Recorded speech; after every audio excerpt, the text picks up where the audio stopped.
Rebecca? Guess rin, guess. Connect ka na siya. First is the learning principle that emphasizes the importance of being physically and mentally prepared to learn. Pwede na ba, please?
If sa atong failure nga sa sayo, makaibaw ta or makatuon ta.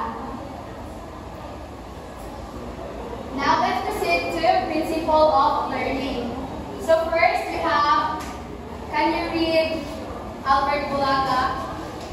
The first principles of learning is the learning experience, which the first is that the learner and is activated by the learner. So yung mga sabtat sa principle of learning number 1.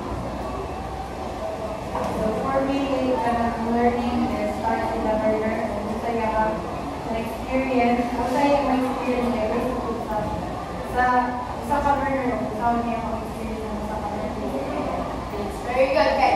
If ang students, dili gani siya ganahan or bisan dili siya ganahan o bisan unsa kung gali niya kanang bisan kung saan ka sa teacher o explain, dili jud makasabot ang student. So, for example, kung ganan ang bata sa basketball or volleyball, so mas dali siya makatulog o math or add kung gamiton niya ang basketball scores as an example. So, no one directly teaches anyone in anything of significance. Learning will not take place unless the learner allows it to happen in his or her own mind. Now, let's proceed to principle of learning number 2. Can you read Giselle Blanco? Learning is the discovery of personal meaning and relevance of ideas. Learners can easily understand the concept in this or relevant to their needs and problems. Teacher must relate lessons to learners' needs, interests, and real-life problems. For you, sinasabi ko sa classroom. So, for me, syempre, learning is the discovery of personal meaning. Through learning, we can ma-discover sa mga different ideas or mga different concepts. And also, kung dapat sa through the guide of our teachers, gano'n na ito magkuha ako mga nakatunan. And also sa dapat ang mga teachers, dapat sa mga nakakilala ng lessons kay ma-relate dali sa mga pinahanglan sa kanang students' needs, sa interest, and also sa real-life problems. So, example for this one is, kanang di ba, ang English teacher. So, mas makasabot ang student if gamiton sa teacher, kanang mga favorite sa mga students like storytelling or kanang sa ilang life, diba? For example, kanang sa social media, kay mas relevant nila masabtan.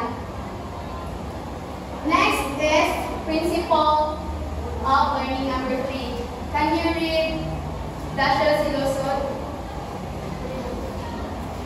Learning behavioral change is a consequence of experience.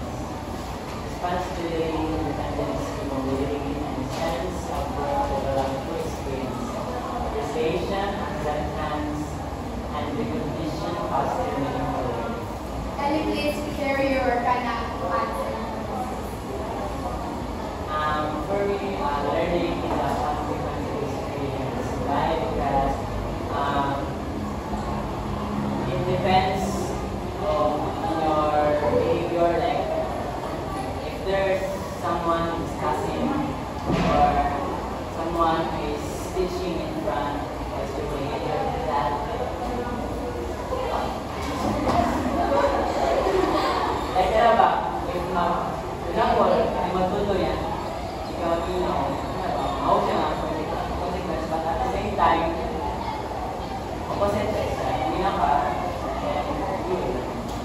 That's very good. So, mga doon is naiilang ka na. So, next job, proceed the principle of learning number 4. So, can you read Joseph Learning is a cooperative and collaborative process. Cooperation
Behavioral change requires time and patience. Learning is best when situations allow free and open communication, acceptance and respect, cooperation, collaboration, confrontation when necessary, the right to make mistakes, and self-expression or self-regulation. Thank you. I believe learning helps us to evolve as a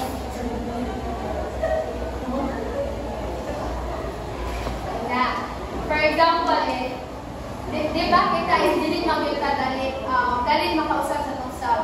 But, kung magtuon ta, or for example, kung magtuon ta o mga public speaking gani, dili man ta kalit lang ang imong confident like me, dili kay ka maka-feel nga kanang confident na kay ka, but need magaling na ito mag-practice.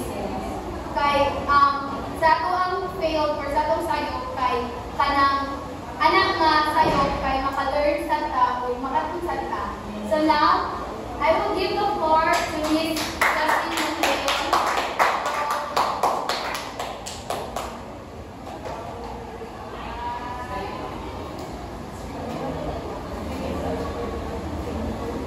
Hi, so good afternoon, everyone. So let's continue our discussion for number 6 for principles of learning. Okay, can I read to everybody? Learning is sometimes a painful process. This principle states that an individual can learn by undergoing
source of mga knowledge na itong nakakita. So that's for principle number 8. So next one is principle number 9. The process of problem solving and learning is highly unique and individual. Each student has his own unique styles of learning and solving problems. Learning and problem solving are personal. What works for one learner may not work for another. Okay, so do you agree sa statement no? Do you agree sa statement that the process of problem solving and learning is highly unique and individual? Do you agree? Yes. Okay, kung bilang tayo sa ating na side, nung may agree sila, agree man sila, kung bilang mula sa ating na side. Okay, sa ating, kasi magpapagpapagpapag. Okay, sige. So, learning and problem solving are personal. Some of the students prefer to read text only, and some students prefer visual representation to be able to comprehend the topic. So, and it doesn't mean that the student can learn in that way if buo na siya. It means that he has capability of learning that way. Okay, ay, Roxanne. Alright, so in problem solving, it's something to sa uban difficult. Pero ang uban sa solve the problem without learning, sundubon ang step po sa dihatag sa teacher. She or he can solve kayahang kalagay sa nashi pamaagi to solve that problem. Because each one of us naman a different style of learning. Ang uban, according to case, uban, visual, understand sila, uban sa mga suwag learning the text.